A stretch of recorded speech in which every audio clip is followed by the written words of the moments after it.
Je vais vous montrer un autre passage des Écritures. Qu'est-ce que je devrais rendre au Seigneur pour tous ses bienfaits envers moi? C'est notre méditation. Allez avec moi dans 2 Corinthiens, chapitre 7, verset 1.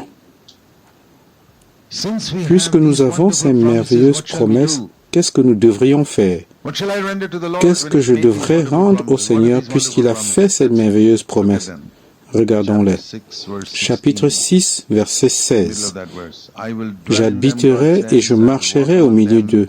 Je serai leur Dieu et ils seront mon peuple. Verset 18. Je serai pour vous un père et vous serez pour moi des fils et des filles, dit le Seigneur Tout-Puissant.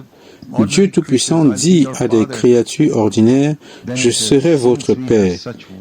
Puis il dit, puisque nous avons ces merveilleuses promesses, puisque Dieu a été si bon envers nous, qu'est-ce que nous devrions rendre au Seigneur en retour pour cette incroyable bonté qu'il nous a montrée par ses promesses fantastiques? Il dit ici ce que vous devriez faire. Purifiez-vous de toute souillure de la chair et de l'esprit, en achevant votre sanctification dans la crainte de Dieu. C'est ce que vous devez faire. Ézéchiel n'a pas rendu selon le bienfait qu'il avait reçu. Si vous voulez rendre selon le bienfait que vous avez reçu, purifiez-vous. Il y a une purification que Dieu fait. C'est la purification de mes péchés passés. Et je ne peux pas me purifier de mes péchés passés. Vous savez comment dans notre pays les gens se roulent par terre, font des pèlerinages pour se purifier de leurs péchés passés. Ils vont se plonger dans une rivière. Non, je ne peux jamais purifier mes péchés du passé par quoi que ce soit. Le sang de Jésus seul peut me purifier de mes péchés passés. Il n'y a aucune autre façon. Il est mort pour moi et il a pris mes péchés. Mais ça, c'est du passé. Mais cette nature qui est la mienne ne peut pas être purifiée par le sang de Jésus. Le saviez-vous? Je dois coopérer avec le Saint-Esprit pour la mettre à mort. Donc, je dois me purifier. C'est écrit ici. Je ne demande pas à Dieu de me purifier, il est écrit « Purifions-nous ». Pour mes péchés du passé, je dois dire « Seigneur, je ne peux pas me purifier, toi, purifie-moi ».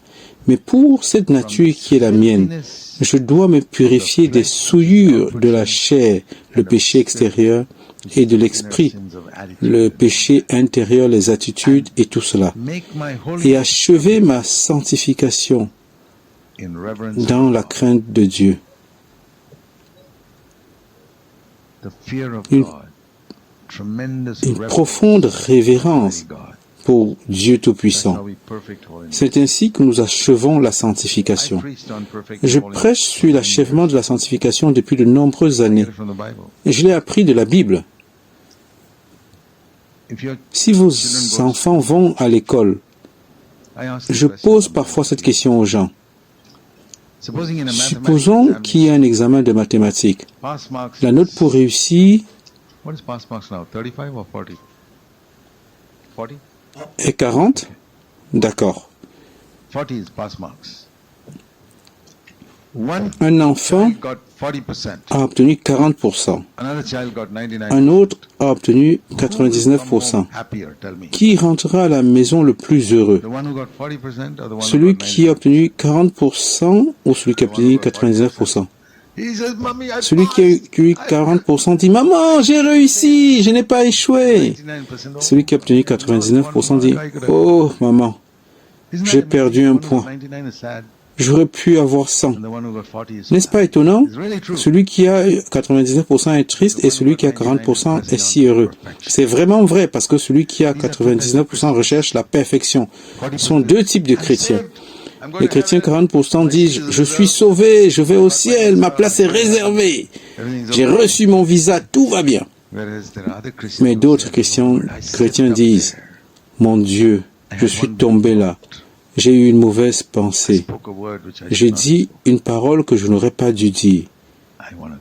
Je veux me purifier. » Dans quelle catégorie êtes-vous? Êtes-vous dans les 40% ou dans les 99%? Moi, je veux être dans la deuxième catégorie. Achever la sanctification.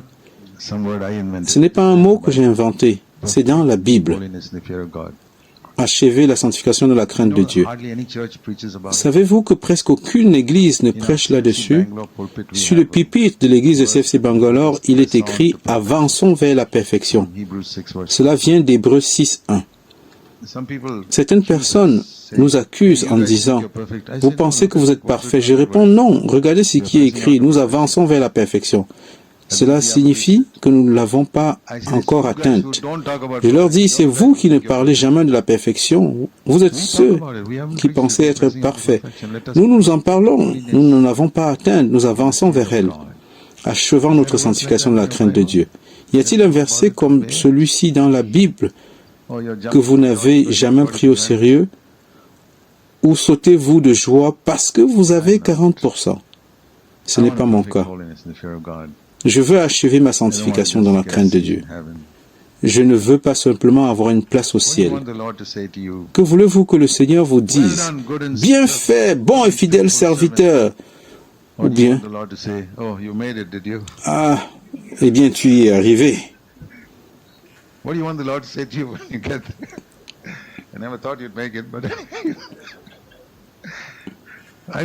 Je ne veux pas que le Seigneur me dise « Je ne pensais pas que tu y arriverais, mais tu l'as fait. » Je veux qu'il me dise « Bien fait, bon et fidèle serviteur, entre dans la joie de ton Seigneur. » Sadhu Sundar Sen disait ceci. Écoutez bien. Sadhu Sundar Sen était le plus grand saint que l'Inde ait jamais connu. Un homme profondément pieux. Il a été mon héros. J'ai une photo de lui dans ma chambre. Un homme entièrement consacré. Vous savez, nous disons aux gens qu'après votre mort, ils n'auront plus l'occasion de recevoir Christ. Lui, il avait l'habitude de dire ceci. Après ta mort, tu n'auras plus l'occasion de porter ta croix et de suivre Jésus. Ce sont deux messages différents. L'un est pour 40% et l'autre à 99%. Après la mort, vous n'aurez plus l'occasion de porter la croix et de suivre Jésus. Si vous voulez le faire, mieux vaut le faire maintenant. C'est ce que je pense. Seigneur, une fois mort, je n'ai pas peur d'aller en enfer. Cette étape est réglée depuis longtemps. J'ai dépassé les 40%. Maintenant, j'ai l'intention d'atteindre les 100%. Je n'y suis pas encore, mais j'ai cette intention. Je n'aurai plus l'occasion de porter la croix et de montrer mon amour pour Jésus une fois au ciel. Imaginez ceci, si j'ai vécu toute ma vie pour moi-même, heureux avec mes 40% et que j'arrive au ciel. Mes péchés sont pardonnés, j'ai réussi, mais j'ai vécu pour moi-même, pour l'argent, pour l'honneur des hommes, en apaisant ma conscience par un peu d'église, un peu de Bible, un peu d'offrande. Et arrivé au ciel, je découvre que Jésus m'aimait bien, plus que je ne l'imaginais. Et je dis, Seigneur, je ne savais pas que tu m'aimais autant. Et je regarde et Dieu me montre le film de ma vie. Je vois comment j'ai vécu pour moi-même, prenant le péché à la légère. Et j'aurai alors un immense chagrin et des regrets. Et vous savez ce que je dirais? Seigneur, peux-tu me donner une autre occasion de vivre sur terre pour te montrer mon amour? Et il dira, désolé, tu n'avais qu'une seule vie. Mes chers frères et sœurs, c'est la seule vie que vous aurez pour montrer votre amour pour Jésus-Christ. Ne perdez pas cette opportunité. Si vous la manquez, vous ne la manquez pas simplement pour le présent, mais pour l'éternité. C'est pourquoi je dis, Seigneur, donne-moi encore des années pour te montrer que tu es plus important pour moi que toute autre chose sur cette terre. Pouvons-nous prier? Si Dieu a parlé à ton cœur, prends au sérieux ce que tu as entendu. Ne laisse pas les oiseaux du ciel, les démons, enlever cela de ton esprit dès cette nuit. Dis, Seigneur, je veux m'en souvenir chaque jour et vivre à la lumière de ta parole. Père Céleste, aide chacun ici